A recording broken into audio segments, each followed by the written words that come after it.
मुंबईतल्या धारावीतून एक मोठी बातमी। धारावीतल्या प्रत्येक झोपडीचं 18 मार्च पासून सर्वेक्षण केलं जाणार आहे। धारावीतल्या लाखो अनौपचारिक रहिवाशांकडून डिजिटल पद्धतीनं डेटा संकलित केला जाणार आहे।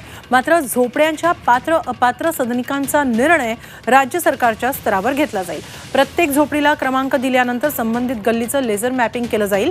त्यानंतर कागदपत्र स्कॅन करण्यासाठी एक टीम ॲपसह प्रत्येक झोपडीला भेट देईल। हे सर्वेक्षण कसं होणार आहे पाहूया एकदा ग्राफिक्सच्या माध्यमातून।